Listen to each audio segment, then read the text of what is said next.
Dans sa chambre d'enfant, Mario, 10 ans, écoute une musique qui n'est pas du tout de son âge.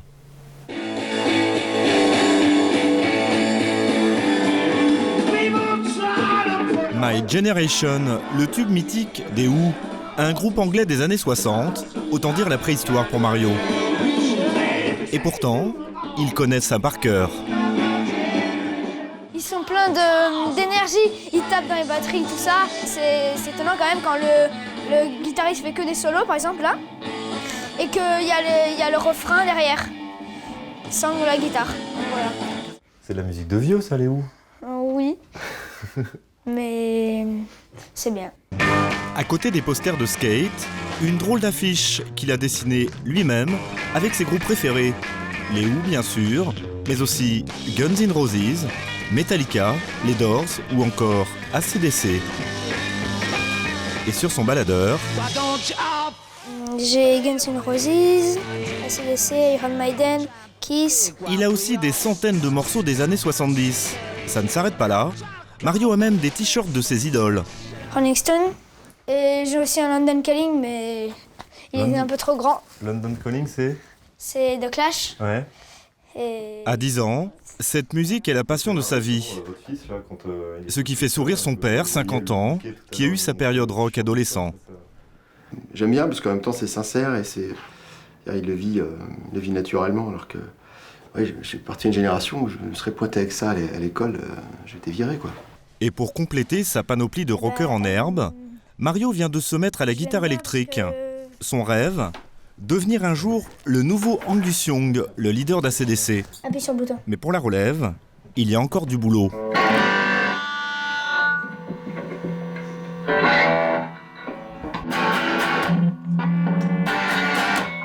Mario n'est pas le seul de sa génération à adorer AC/DC.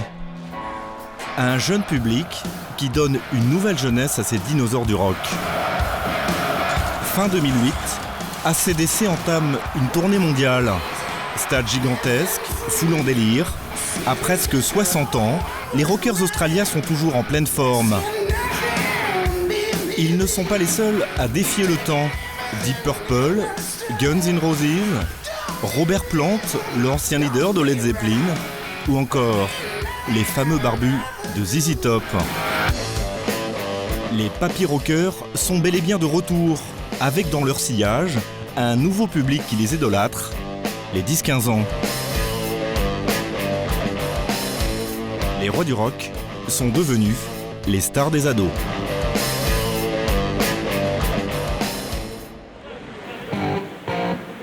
De furieux accords de guitare vont bientôt résonner à Bordeaux. Deep Purple est en concert. À l'extérieur, des inconditionnels grisonnants, la cinquantaine, mais aussi une nouvelle génération de fans, des adolescents. Quel âge vous avez? J'ai 14 ans. 14 et 14 aussi. Voilà. Ça représente quoi un peu pour vous ce groupe-là? Parce qu'il y a un retour de tous ces vieux groupes. Je trouve que c'est bien que ça renaisse en fait. C'est un peu des pères fondateurs. Ouais, c'est les papis du rock. Du rock, voilà. C'est les vrais de vrais. C'est les vrais de vrais? Les vrais de vrais. Ouais, c'est des bons. Concert. Les Deep Purple, ce sont des dizaines de tubes des années 70, dont l'incontournable Smoke on the Water. Avec son chanteur emblématique, Ian Gillan. Le voici en 2010, juste avant de monter sur scène. Il s'est coupé les cheveux et carbure au thé. Ian Gillan a aujourd'hui 65 ans. Il est le premier étonné du rajeunissement de son public. Le truc incroyable, c'est qu'en général, notre public est très jeune, plein d'énergie.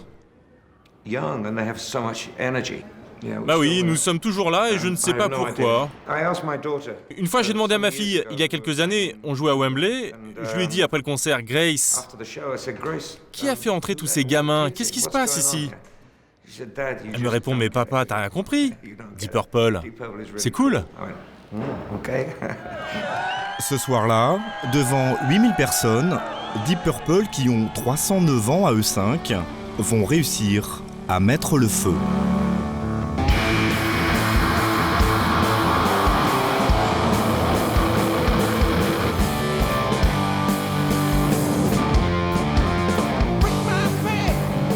Ian Gillan et sa bande, des papy rockers survoltés qui font le plein d'ados à chaque concert.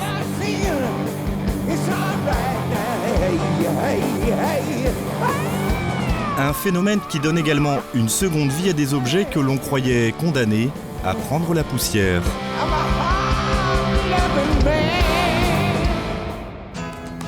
Une petite maison à Montbéron dans la campagne toulousaine. Depuis quelque temps, Alexis, 13 ans, adore aller fouiller au fond du garage. Dans une armoire métallique, le trésor de guerre de son père, des disques vinyles achetés dans les années 80. Les trucs simples, les Young, beaucoup de Trust. Alexis, plutôt habitué au MP3, est un peu embarrassé avec la pochette. Les vinyles, tu les as découverts avec tes parents ou tu savais que les vinyles ça existait? Je crois que c'est plutôt mon père, je pense. Je ne savais pas trop ce que c'était. Et puis le vinyle, c'est pas comme le CD ou le DVD, il faut pas bouger après. Il faut pas taper sur la planche, sur la table ou. Il faisait pas attention, alors il me faisait sauter les vinyles chaque fois. Régulièrement, père et fils communient ensemble autour d'un bon vieux vinyle de rock.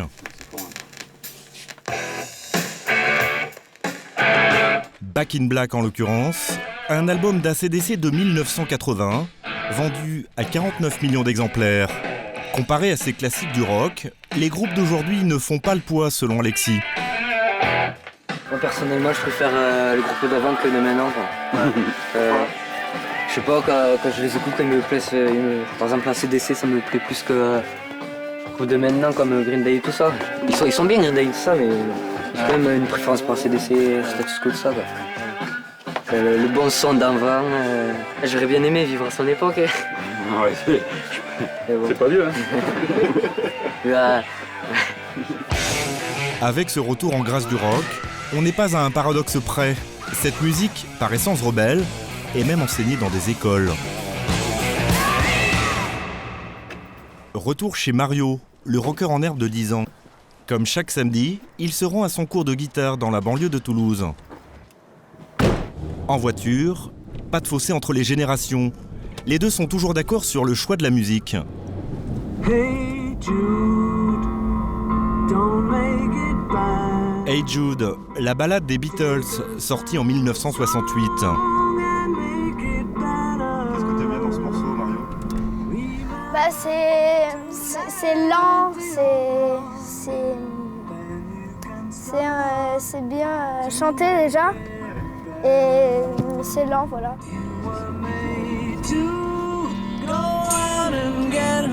Les cours de Mario n'ont pas lieu dans un conservatoire, mais dans cette petite maison. Il s'agit d'une école de rock. Tu viens? Ouais. Tu prends ta guitare? L'école s'est donnée comme mission de former des enfants de 10 à 15 ans. Ici, ils jouent Jimi Hendrix, les Beatles ou encore AC/DC, avec un père spirituel, l'acteur américain Jack Black. Dans le film School of Rock, Jack Black campe un prof déjanté qui va convertir au rock des élèves bien propres sur eux. Toi, qui tu aimes?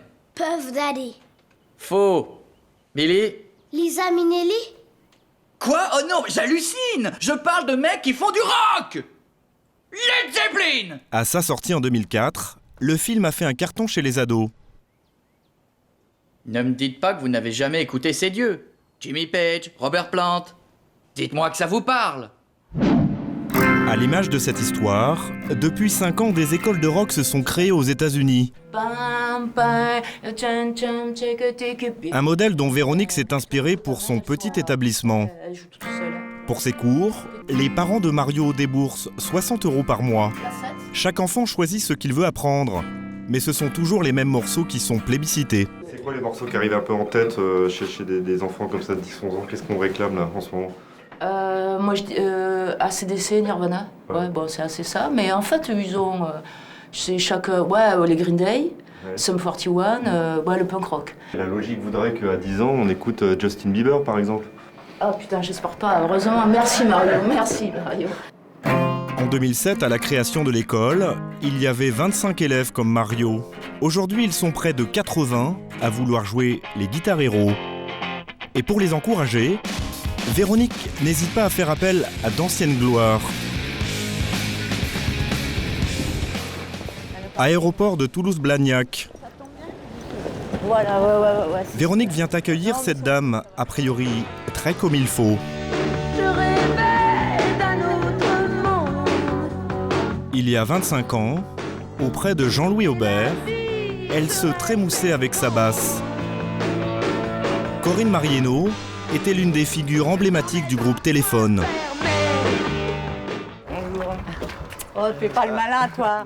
2 fois par an, Corinne, aujourd'hui âgée de 58 ans, se rend à l'école dont elle est la marraine.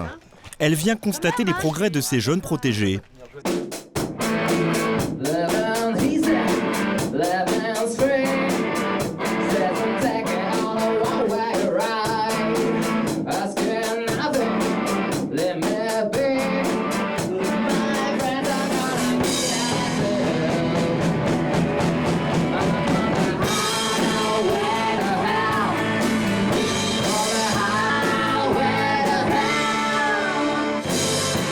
Même si Alexis, le fan de vinyle, se déchaîne sur sa guitare, pour l'instant, elle ne trouve pas ça très brillant.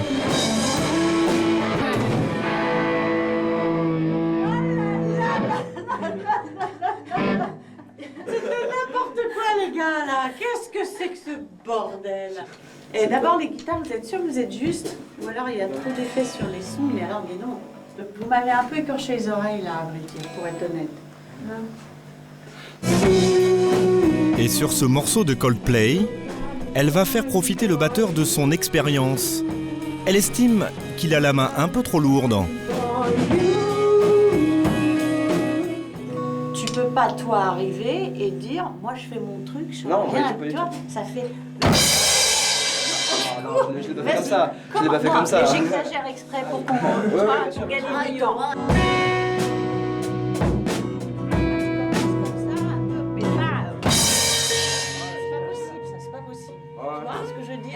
On peut se faire une petite pause, aller à côté boire un coup, on va se faire une petite pause avant d'attaquer Hardest Night. Mais le rêve pour ces ados, âgés en moyenne de 15 ans, c'est de jouer avec elle.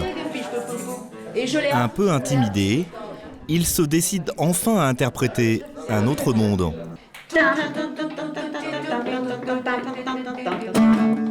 Voilà, exactement. Un hit de Téléphone, vieux de 25 ans, qu'ils reprennent en chœur. Si autrefois le rock opposait les jeunes à leurs parents, il pourrait peut-être devenir un ciment entre générations.